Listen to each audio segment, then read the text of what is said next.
Coming up next on this episode of the Unlock You podcast.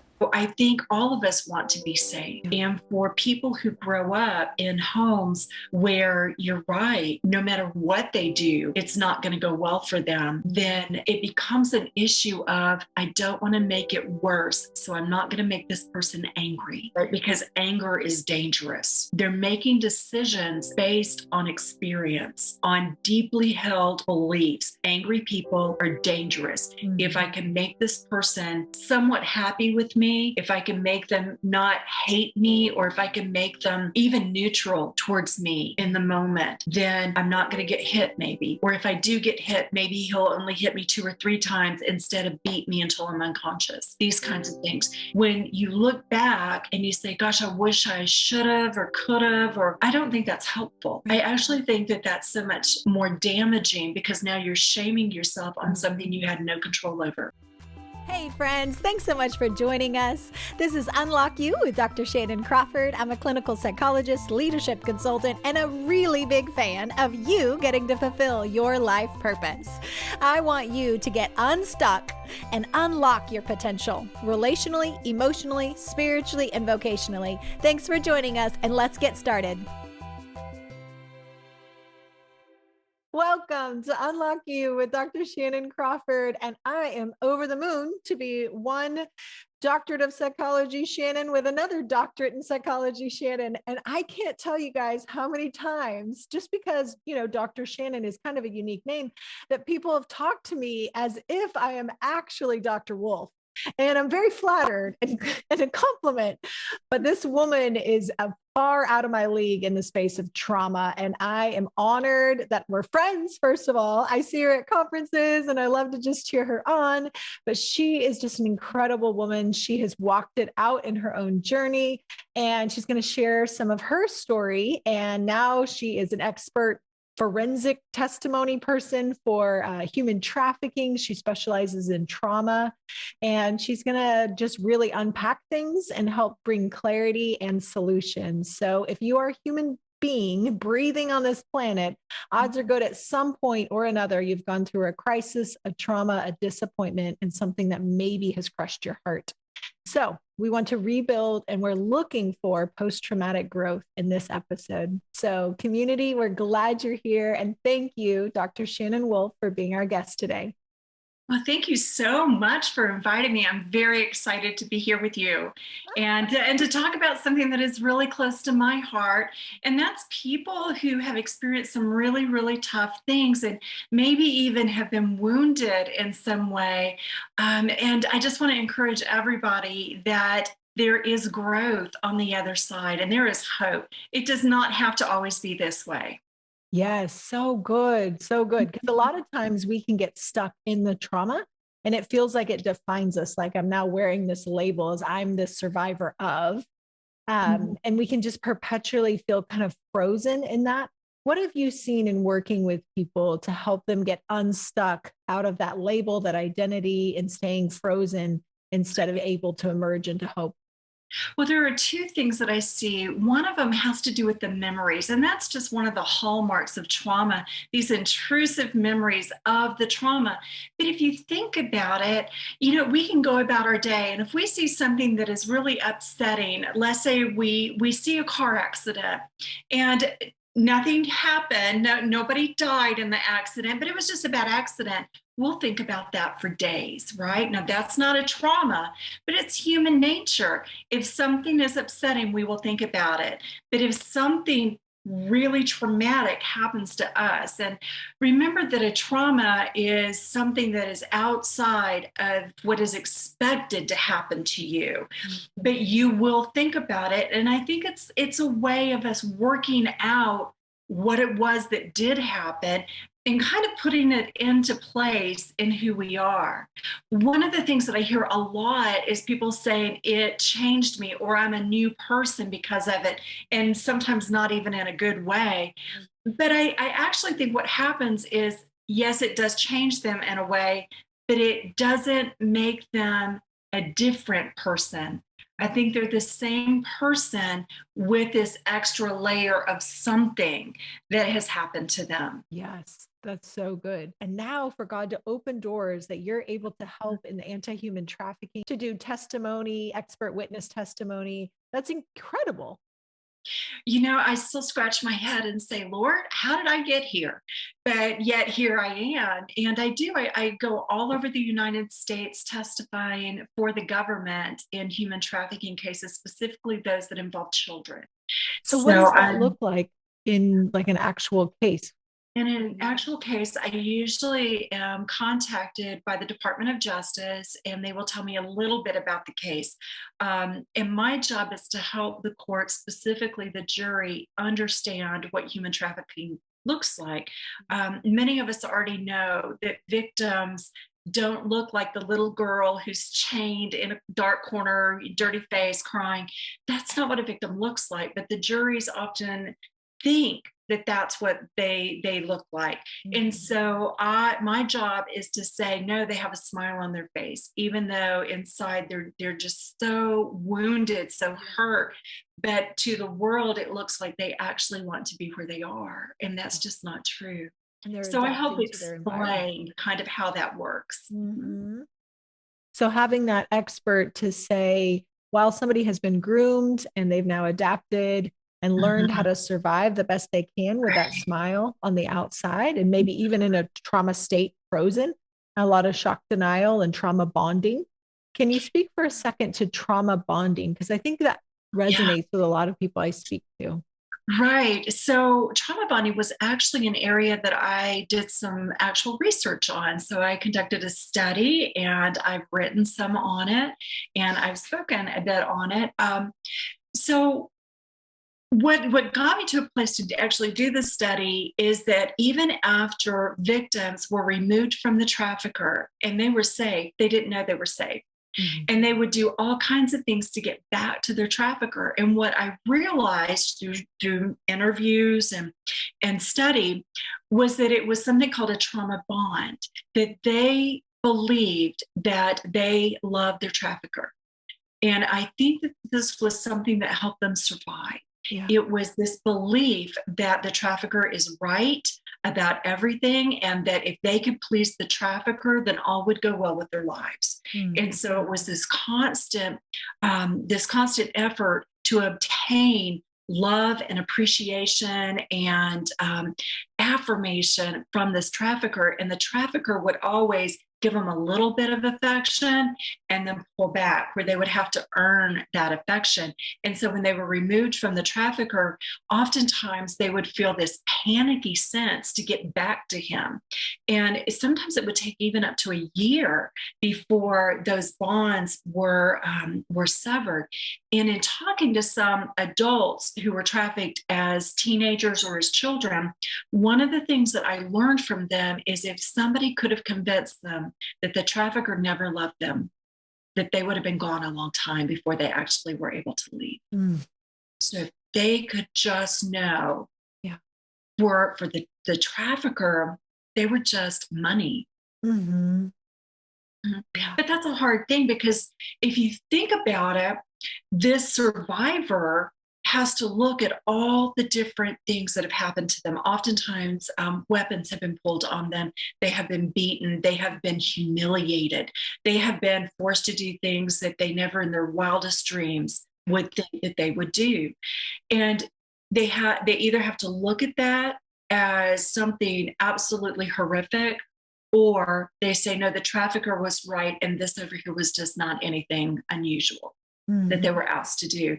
And so it's actually a survival technique. Yeah. And I think we can see that in families. We can see it in romantic relationships. Absolutely. That the same principles apply psychologically, that whether it's a situation where maybe someone listening, you have been trafficked and there has been something egregious to that extent. And some people, you may be listening and resonating, going, oh my gosh, why did I stay in that domestic abuse situation? Or what was this push and pull in this very heated, dramatic relationship that I couldn't get out of? Or an unhealthy soul tie in a parent-child relationship. There's a lot of times these same psychological principles can show up. They're just not as exaggerated as, extensive trauma. So can you speak to maybe even just that low grade trauma where we have that bonding and how it might be a protection mechanism when we're in that situation? I would love to talk about this. I'm going to speak in terms of fight and flight. Everybody has heard of fight and flight. But we often don't recognize two other types of ways of defending or responding to fear, and that's freeze and submit. And so we've got fight, flight, freeze, and submit. And so fight and flight, that's usually done when somebody actually thinks there's a chance that they can get away from this situation where they are being threatened in some way. And fighting doesn't have to just be a physical fight. It can be a verbal fight. It can be where you become very aggressive with your language and your tone, and you're trying to back somebody away from you. And I see that with women more than I see somebody taking a swing at another person. Flight can be going someplace else in your mind, dissociating. Yeah. So it's not that they actually get to leave the room, but in their mind, they go someplace safe. And so whatever's happening. Because I think you're hitting on something so important. A lot of people either do that and they don't know the term for it, or they know the term, but they're like, what is that? So can you just unpack for us disassociating and how that's a Yeah, actually, we all dissociate. If we think about it, I bet all of us have been on a journey, and it could be from work to home. And there's probably going to be maybe 3 or 4 miles, sometimes more than that, where we don't remember the trip. That's because we've traveled it so often that our minds are able to check out, and we're thinking about other things. We're thinking about a movie, we're thinking about the grocery list, all those other kinds of things. And before we know it, we're at a place in our journey and we're thinking, where did those last 10 miles go? That is a type of dissociating. Everybody does it. And hopefully, as long as you're driving well, it's not dangerous. But people who are in a precarious situation will sometimes dissociate. Their minds go someplace else. They'll think about something else that will calm them and allow them to feel as if they're not in as much danger as they might be. So their minds go someplace else. And it's a way of helping them to survive. Yeah. So their bodies may still be in danger, but they're protecting their sense of who they are as a human being. And it's such an adaptive, wonderful thing that we have these defense mechanisms. It is, absolutely. And I'm just going to get a little geeky here. These are connected to our parasympathetic nervous system. And what that means is when we feel like we're in danger, our fear response kicks in. And, sometimes fear is a good thing. Yeah. If there's a car coming right at me, fear of what's about to happen is going to make me move faster. It's going to get me out of the way. And this is good. So our hearts beat faster. Our eyesight gets better. We can see better from the periphery over here. Our breathing gets deeper, and our muscles can go faster because of adrenaline and all kinds of other things that are going on. So fear response is a good thing. It can get us out of situations, but it doesn't always get us out of situations. There are 2 others I want to talk about because I think they apply most often to women. There are freeze and submit. And freeze is that during the headlights, it's like your brain stops working. Yeah. And instead of our heart beating faster, the heart rate actually lowers. The blood pressure lowers. Vision does not become more keen. It actually diminishes in some way. So instead of it being connected to the parasympathetic nervous system, it's paired to the sympathetic nervous system. It's a different system in the body. And so different things are happening to you. But one of the other things that happens is the sense of pain also diminishes. So if let's say you get a blow, a hit or something, you don't actually feel it as keenly as if you weren't in that freeze response. Isn't that something? Yeah, absolutely. But how many women do you hear sometimes will say, it was like I was stuck in mud. I just couldn't move. I couldn't think. I wish I had have done this other thing, but I just couldn't do it. And then they blame themselves for it. That's what I was going to say. So I have so many clients, males and females, that when something is happening, they carry so much regret and confusion because, I mean, I didn't say anything. I just laid there. I froze. I didn't give consent by any means, but I also just was like paralyzed, and it felt like I should have done something more. And a lot of that should narrative gets stuck in people's minds, and they have a hard time moving past a trauma because they're stuck in that ruminating stage of I should have, and if only I had. You know, the one thing that I would say to them is that you have no control over how your brain is going to respond to this fear. So you can say, I should have, I ought to have all day long, but you cannot control what your brain does in the moment. It's not a decision that you make. Right. It's something that happens. And like freeze, it's submit. We've all heard of Stockholm Syndrome, right? Goodness, I think it was in the 1970s, so 50 years ago, there was a bank robbery in Stockholm, and psychologists around the world were puzzled at why the people that were inside the bank, the victims, actually aligned themselves with the bank robbers instead of the police. And they were even trying to protect the bank robbers. And that is a really good example of a submit response. And it's very similar to freeze, but it's where the response tries to befriend the person that you think is most dangerous to you in hopes that maybe it won't go so badly.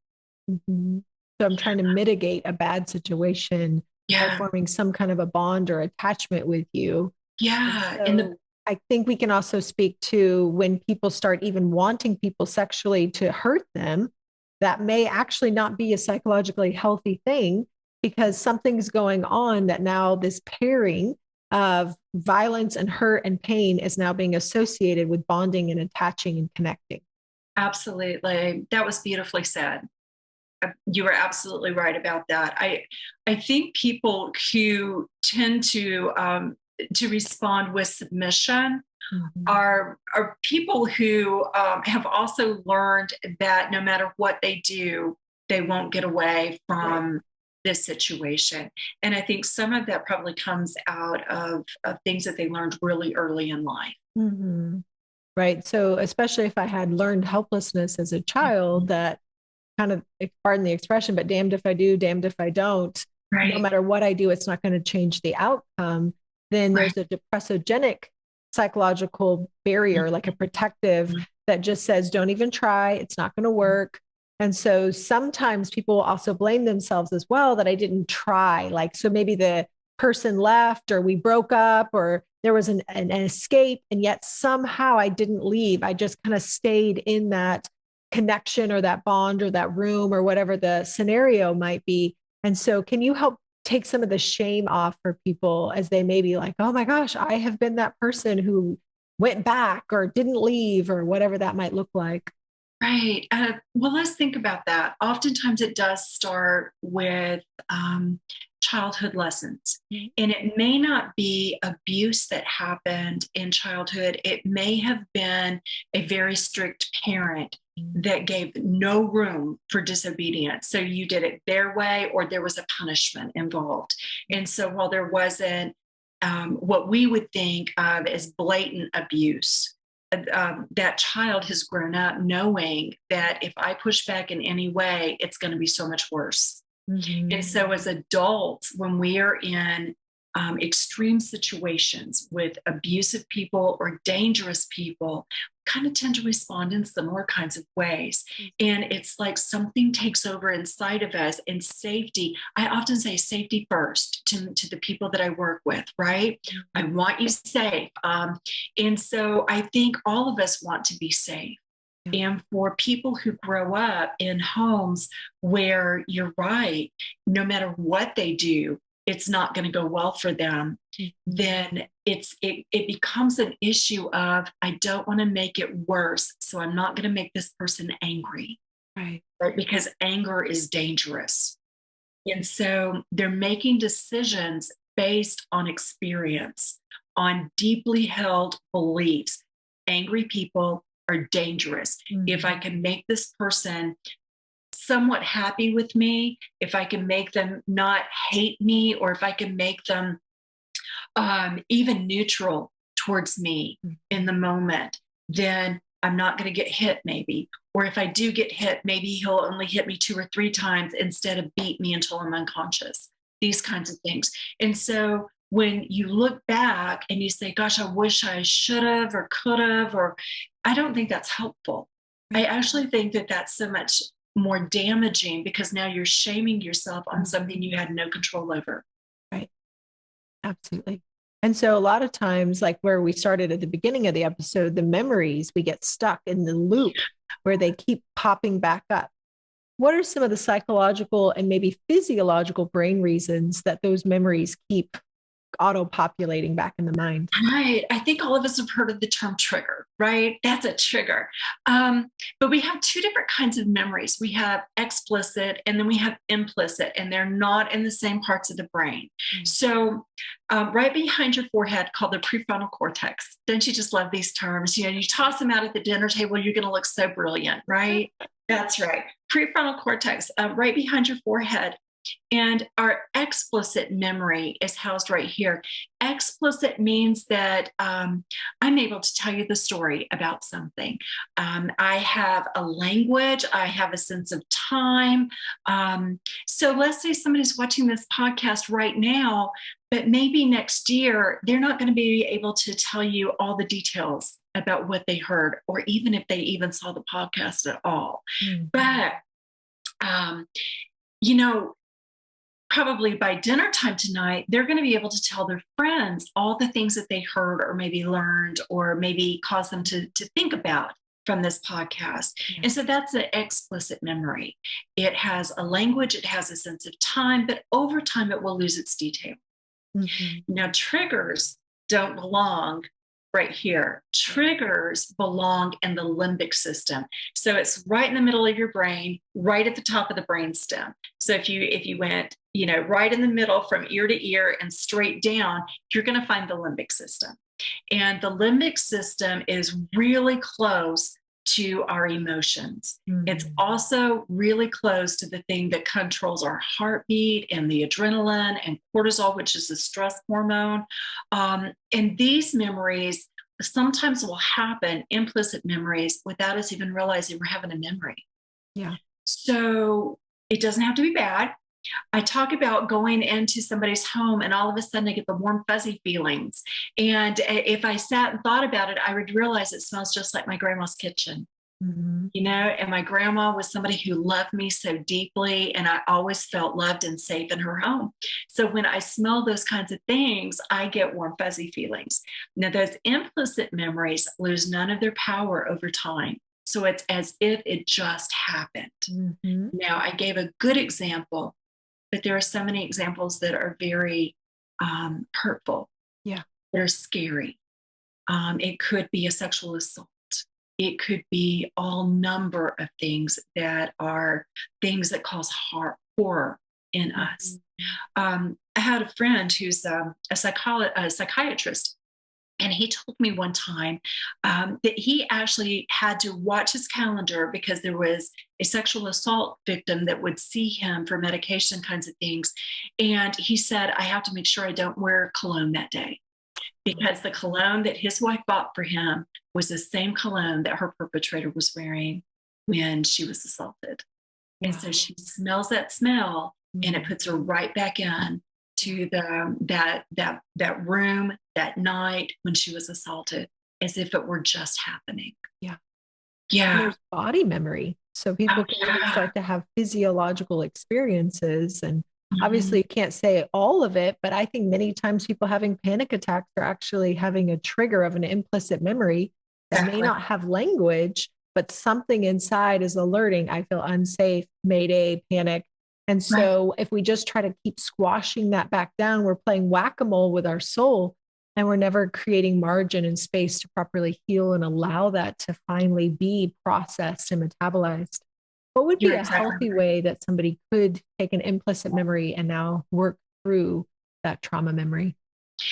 I say talking it out. Mhm. I think with somebody who is trusted, somebody who is wise, somebody who understands how to listen with no judgment. Mhm. Um, I also think somebody who listens and doesn't isn't fast to give advice. Just listen and then give words of wisdom. I think that can be very helpful. If that's not enough, then seek out somebody who is a professional. But Mhm. I think talking it through and kind of working back, what was it about that situation that you were in when you started to panic? What were you seeing? What were you smelling? What were you feeling in the moment? And seeing if we can somehow find the link. What was that caused it? Because I do believe that we can take those implicit memories and give it a language, Yeah. be able to talk about what it was.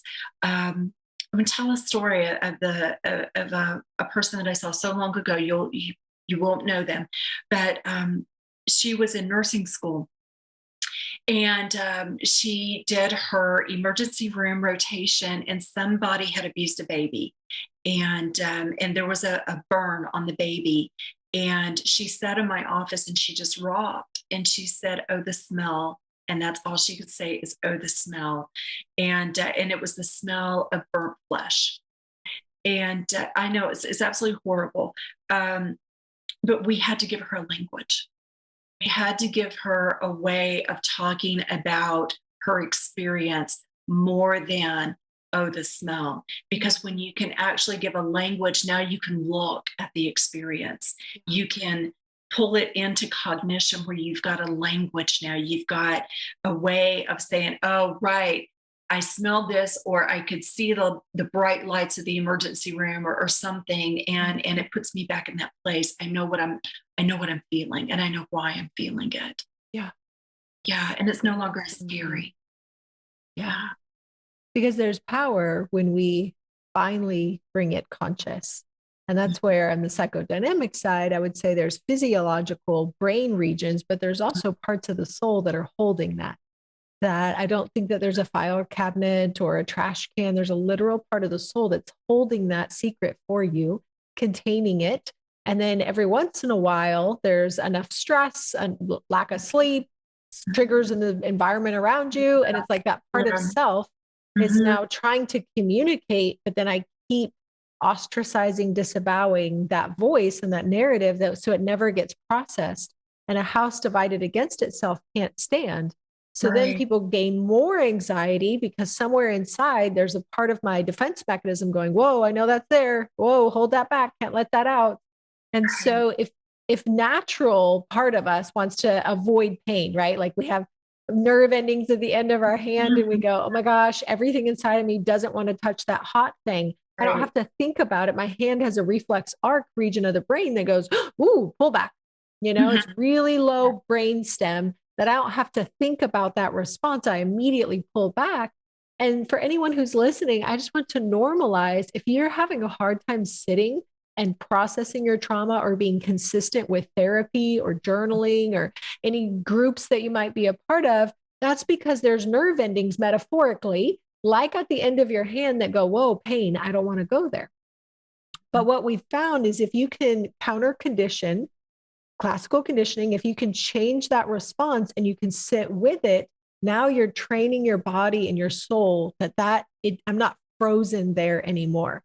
I can now be present with the memory, present with the part of myself holding that. I don't need to defend and protect, hold the fortress down anymore. Once I can open up and surrender, now you're actually made to heal. And that's the wonderful part about post-traumatic growth is psychologically you can advance and go further than you ever thought you could. You could be more brave, you could feel more intensely and Mhm. in the good way as much as the pain way. Like life can become more vibrant after that brush with death or that experience. But so much more if we can actually bring these parts of self that have been holding those trauma states. I've seen people become more creative, more spontaneous, more entrepreneurial and brave in life. But it's that hurdle of saying, okay, I'm finally going to surrender and allow that pain to happen. Not just the words, but also the pain with the words, which is that grieving and honoring the wrongfulness of what's happened. What do you think might be some things that would help people sit down with that pain when everything inside of them doesn't want to talk about it? I want to bottle it up in a very dark place in the attic of my mind, far, far away. Right. How can we help encourage people that it really is worth it to directly address the trauma at the pace that they can handle? The first thing that I will say is what I just heard you say is, I think, not being afraid of it.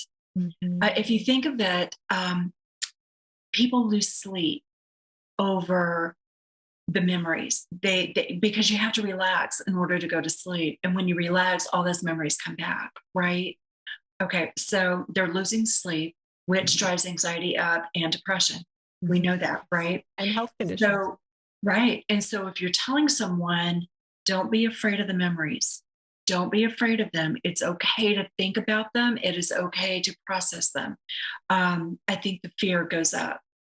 And I think for people who are in that spot, sitting with someone who is safe and someone who can help them process is so very important.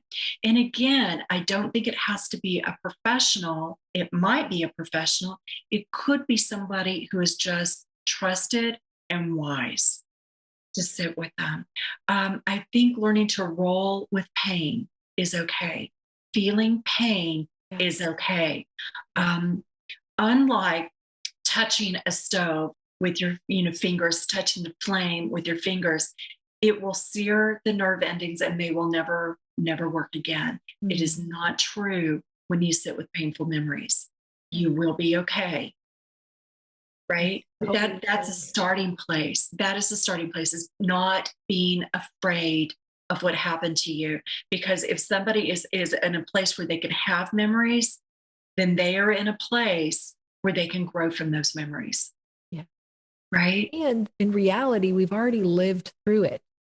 Mm-hmm. So a lot of times the fear of the unknown, the fear of allowing a memory to come back, allowing that emotion to come back, the event actually already happened. It's just encapsulated in a protection mechanism right now. And we have many of those. Sometimes it's self-harm. Sometimes it's staying in replication of trauma, staying in cyclical relationship patterns that are unhealthy. Sometimes it's binge eating as a way to self-harm or to fill an emptiness inside. We have so many ways that we're actually harming ourselves far more by allowing trauma to stay encapsulated. Now, I do believe there's times that we need to, just function, like a lot of times our childhood trauma, it would be really painful to have that conscious all the time. We need to learn math and writing books and, doing things, or riding bikes and reading books is what I meant to say. But if we can bring that conscious, it's already happened. And now you have a corrective experience. At this time, you're not alone. And the outcome finally gets to shift from where before it's like frozen in this toxic, terrible moment. There's a literal part of your soul still frozen in that moment. That's why it keeps triggering and coming back up, because that is what your soul is beholding every day in that unconscious room. So when we bring it conscious, now the voice is restored. Now the emotion is no longer trapped and stored in the physical body, which is causing sickness and pain and anxiety and depression and uneasiness and insomnia. But if we can clear that out, you've already lived through it. So by confronting it, now you're allowing your soul to kind of go through a refresh, like a computer that needs to be defragmented, if you will. Right. Speaking of computers, I use the analogy of your computer searching for a file and not being able to find the file, and you have the little icon goes around and around and around. And I think that's what our brain does when it is trying to make sense of a trauma. We all have files for different things, like what to do in certain kinds of situation. But when a trauma has happened to us, we don't have a file for that. It is so outside of what life is supposed to bring us that we don't know what to do with that. And just like memories are a problem in post-trauma, meaning is also a problem in post-trauma. So when somebody is starting to work through the memories, now you have the meaning. They thought life was a certain way. They thought the world worked in a certain way. And I want to touch base on something called just world theory, JUST, just world theory, meaning the world is predictable and it is a fair place. And I think everybody listening is probably going to say, no, it's not, because, well, it's not. But it's this notion that if you do all the right things, then only good things are going to happen to you. Nothing bad is going to happen. And I hear a lot of the people I work with say, if I had only done fill in the blank, something, then this bad thing would not have happened to me. Mm-hmm. And I just don't think life works that way. I think things happen to us that when we woke up that morning, we never would have dreamed. And we have done nothing unusual during the day, but yet something bad happened. And I think that it's somewhat true that if you do wise things, then generally your life is going to go somewhat okay. But we just can't predict those elements like a car accident or a robbery or an assault. Nobody thinks those things are going to happen. And so what ends up happening is the person who's experienced those things blames themselves. And there's a payoff here. If they can say that they were partially or fully responsible for this thing that happened to them, and they don't do those, whatever they think they did wrong, if they don't ever do that again, then the rest of their life is going to go well and they don't have to be in fear. So there's a payoff here. The problem is they feel such guilt and such shame about whatever they have identified that they did wrong, that they can't get past that.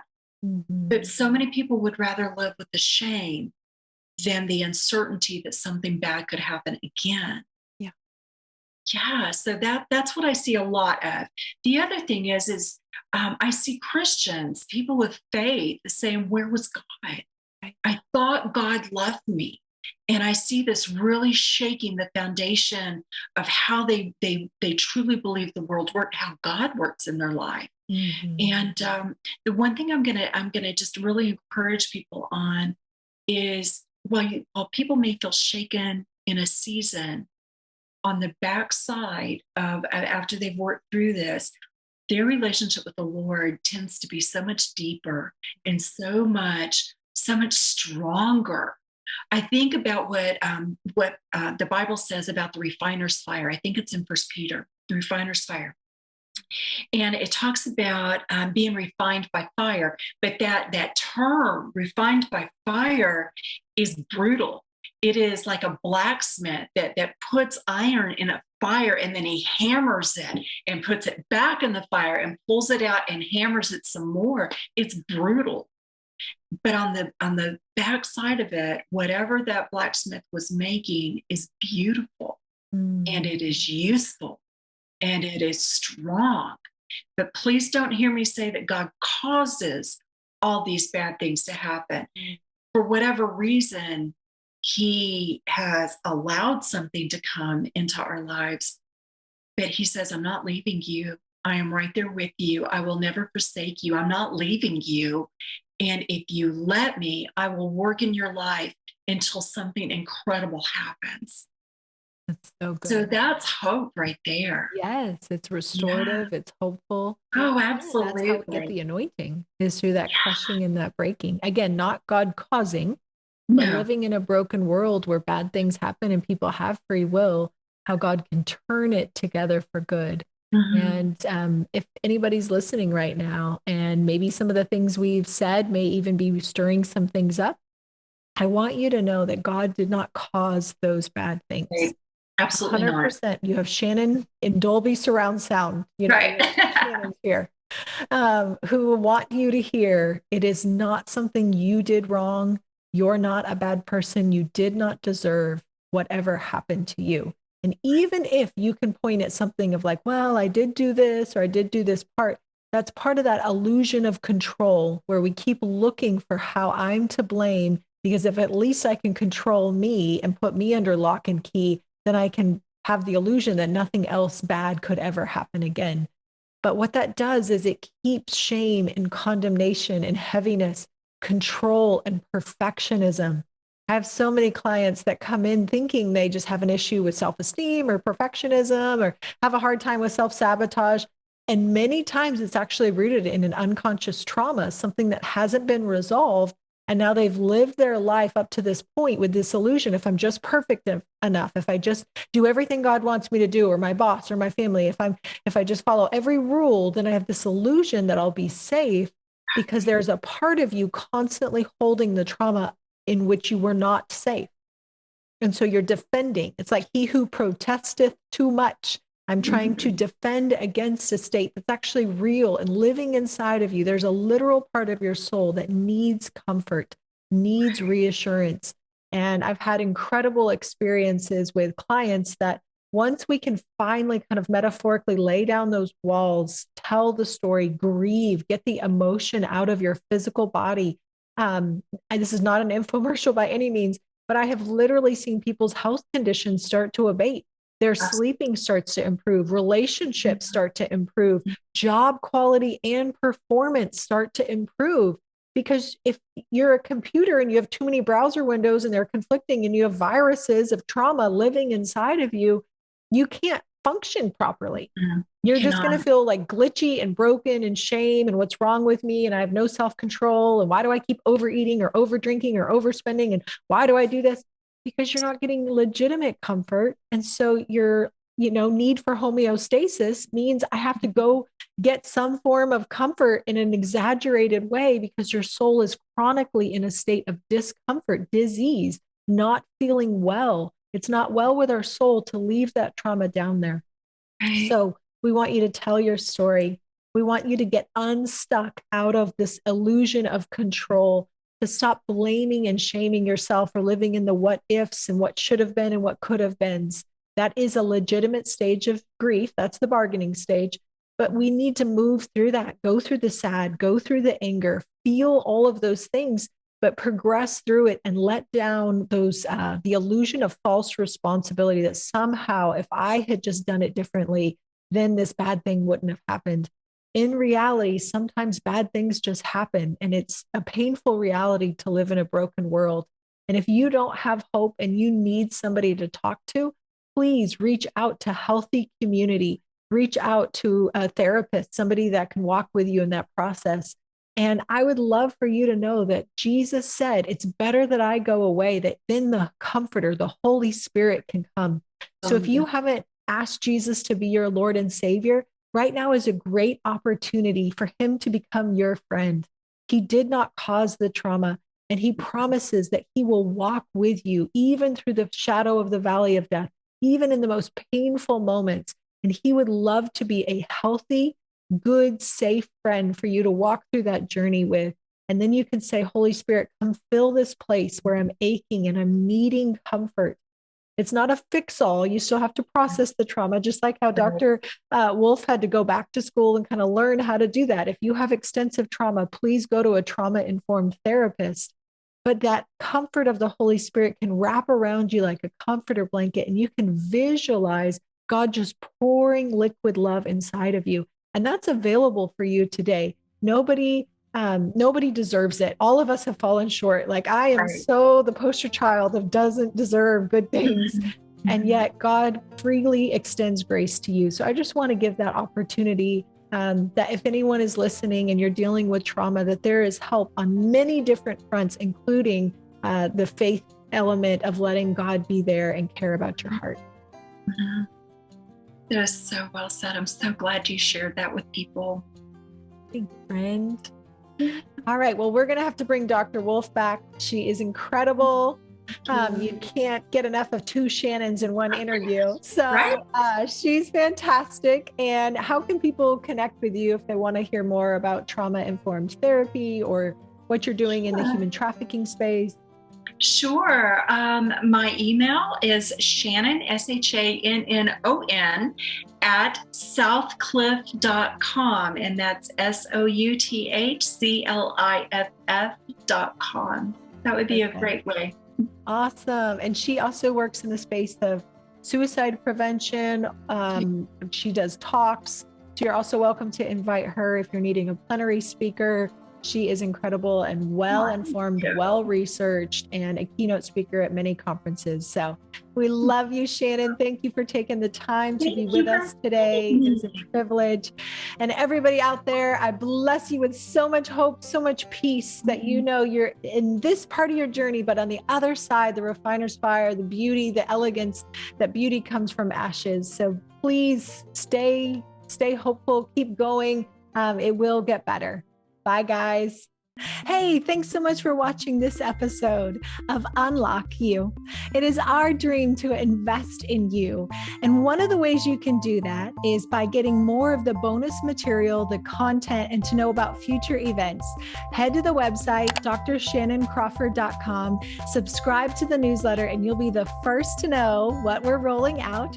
And we want you to truly get unlocked so that you can thrive, not only for yourself, but also for the greater calling on your life. Let's link arms and do it together. See you in the next episode.